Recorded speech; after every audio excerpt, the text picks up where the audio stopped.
اعوذ باللہ من الشیطان الرجیم بسم اللہ الرحمن الرحیم السلام علیکم ورحمۃ اللہ وبرکاتہ۔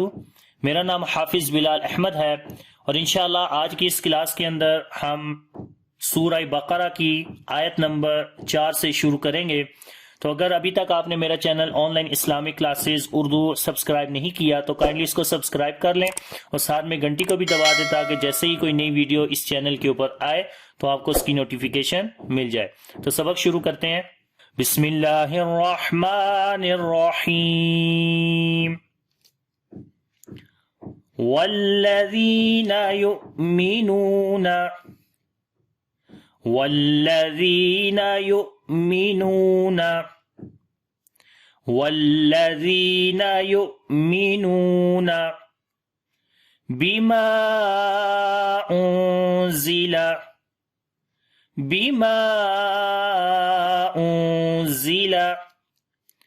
الیک وما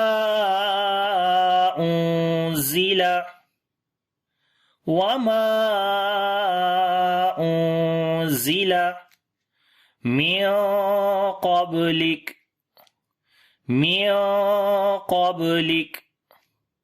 وبالآخرة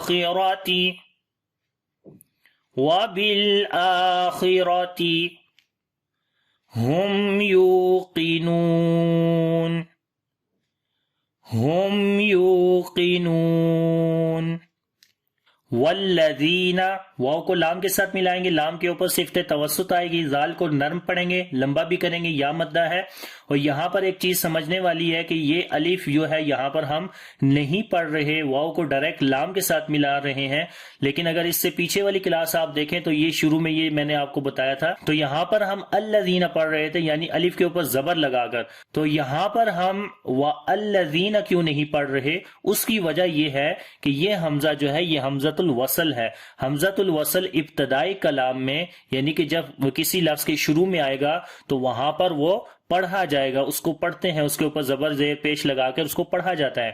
لیکن اگر اسی لفظ کو کسی پیچھے والے حرف سے ملا کر پڑھیں گے تو پھر وہ جو الف یا حمزہ بیچ میں ہوتا ہے وہ سکپ ہو جاتا ہے، اس کو نہیں پڑھتے، وہ گر جاتا ہے۔ یہ اسی لیے اس کو حمزۃ الوصل بولتے ہیں، یعنی وصل مطلب کہ ملا کر جب پڑھیں گے تو وصل کا مطلب ہوتا ہے ملانا، تو ملا کر جب پڑھیں گے تو یہ گر جاتا ہے، تو اس وجہ سے اس کو حمزۃ الوصل بولتے ہیں۔ تو یہ اس کی مثال ہے، جب الذین کو واو کے ساتھ ملائیں گے تو الف بیچ میں سے حذف ہو جائے گا، سکپ ہو جائے گا، تو ہم یہاں پر والذین نہیں پڑھیں گے بلکہ واو کو لام کے ساتھ ملائیں گے، کیونکہ بیچ میں سے الف گر گیا ہے اور یہ حمزۃ الوصل کی نشانی ہے۔ تو جو حمزہ بیچ میں گر جائے اور ابتدائی کلام میں پڑھا جائے تو وہ حمزۃ الوصل کہلاتا ہے۔ تو اس وجہ سے یہاں پر ہم نے پڑھا والذین، بجائے اس کے کہ ہم یہاں پر پڑھتے والذین۔ ٹھیک ہے، آگے ہے یؤمنون، تو یہاں پر حمزہ کے اوپر صفت شدت کرتے ہیں۔ صفت شدت میں جو ہے آواز بند ہو جاتی ہے، آواز کے بند ہونے سے اس حرف کے اندر سختی آ جاتی ہے، آواز میں قوت آ جاتی ہے، جیسے ہم پڑھتے ہیں یو یو یو۔ ٹھیک ہے، تو اس سے ہوتا کیا ہے کہ یہ ہمارے گلے کے اندر نیچے میں نا ووکل کارڈز ہوتے ہیں، تو یہ ووکل کارڈز جو ہوتے ہیں یہ بیسیکلی بند ہو جاتے ہیں۔ جب ساؤنڈ بند ہوتی ہے تو ووکل کارڈز بھی بند ہو جاتے ہیں۔ یو یؤمنون، نون کو لمبا کریں گے، واو مدہ ہے یہاں پر، یؤمنون بما انزل، بیما، میم کو لمبا کریں گے، الف مدہ ہے اور اس الف مدہ کے اوپر چھوٹی مد ہے، کیونکہ جب حروف مدہ کے بعد حمزہ اگلے لفظ کے شروع میں آ جائے تو یہ الف مدہ ہے اور یہ پیچھے والا لفظ ہے اور یہ آگے حمزہ ہے اور یہ آگے والا لفظ ہے۔ تو حروف مدہ کے بعد اگر حمزہ اگلے لفظ کے شروع میں آ جائے تو مد منفصل ہوتی ہے، جہاں پر 2 سے 3 الف کے برابر لمبا کیا جاتا ہے، تو اس وجہ سے یہاں پر لمبا کریں گے۔ اور نون ساکن کے بعد زا کے جو کہ حروف اخفا میں سے ہیں، 15 حروف اخفا ہیں، اگر ان میں سے کوئی حرف آ جائے تو وہاں پر اخفا ہوگا۔ پھر ہم دیکھیں گے کہ اگر وہ 15 حروف میں سے کوئی باریک حرف ہے، جیسے کہ زا ہے، یہاں پر زا باریک ہے تو نون ساکن بھی باریک ہوگا۔ اگر یہاں پر موٹا حرف ہوتا تو نون ساکن بھی موٹا پڑھا جاتا، یعنی اخفا موٹا ہوتا، اور ابھی یہاں پر اخفا باریک پڑھیں گے۔ تو پڑھیں گے بیما انزل، زا کو باریک پڑھیں گے صفت استفال کی وجہ سے۔ الیکا، یا یہاں پر لین ہے، نرم پڑھیں گے، کاف کو بھی باریک پڑھیں گے، الیکا۔ وما انزل، اگین یہاں پر مد منفصل آ گئی ہے، نون کے اوپر اخفا کریں گے، باریک اخفا ہوگا، وما انزل من قبلک۔ اب یہاں پر دیکھیں نون ساکن کے بعد قاف ہے، اور قاف انہی 15 حروف میں سے ہے، لیکن قاف یہاں پر موٹا ہے، یعنی قاف حروف استعلا میں سے ہے۔ خص ضاد قز، 7 حروف ایسے ہیں جو ہمیشہ موٹے پڑھے جائیں گے، خص خا صاد ضاد، ضاد غین طا قز، قاف اینڈ ضا۔ تو یہ ان 7 حروف میں سے جب بھی کوئی حرف نون ساکن اور تنوین کے بعد آئے گا تو وہاں پر نون ساکن کی آواز کو، یعنی جو اخفا ہوگا وہ موٹا ہوگا۔ تو اس لیے یہاں پر اخفا موٹا کیسے ہوگا؟ میو قبلک، میو قبلک، میو میو، اور یہاں پر باریک تھا اونزی، اونزی، یعنی آواز کو نیچے کی طرف گرائیں گے اور یہاں پر آواز کو اوپر کی طرف کریں گے، میو قبلک۔ قاف کو موٹا پڑھیں گے، با کے اوپر قلقلہ ہوگا، کمزور قلقلہ کریں گے، اور جب رکیں گے تو کاف کے اوپر سانس ریلیز کریں گے، یعنی کہ کاف کے اندر صفت شدت پہلے آئے گی اور اس کے بعد صفت ہمس آئے گی۔ صفت شدت میں آواز بند ہو جاتی ہے اور صفت ہمس میں سانس جاری ہوتا ہے۔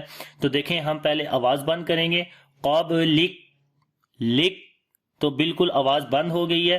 اب ہم سانس جاری کریں گے، قبلک، قبلک، ٹھیک ہے، قبلک، قبلک، تو یہ سانس جاری ہوا۔ تو صفت شدت پہلے اور صفت ہمس بعد میں، تو یہ صفات جو ہے وہ لازمی آپ نے ادا کرنی ہوتی ہیں حروف کے اندر۔ اگر آپ یہاں پر پڑھیں گے میو قبلک، بالکل ہی آواز بند کر دیں گے، اگر ہمس نہیں کریں گے، سانس کو نہیں جاری کریں گے، تو اس وقت یہ حرف غلط ادا ہوگا۔ تو ان چیزوں سے ہم نے بچنا ہے۔ اور یہ چھوٹا سا جیم ہے جس کا مطلب ہوتا ہے کہ آپ یہاں پر ملا کر بھی پڑھ سکتے ہیں اور رک بھی سکتے ہیں، لیکن رکنا بہتر ہوتا ہے۔ تو اس وجہ سے ہم نے یہاں پر سٹاپ کیا۔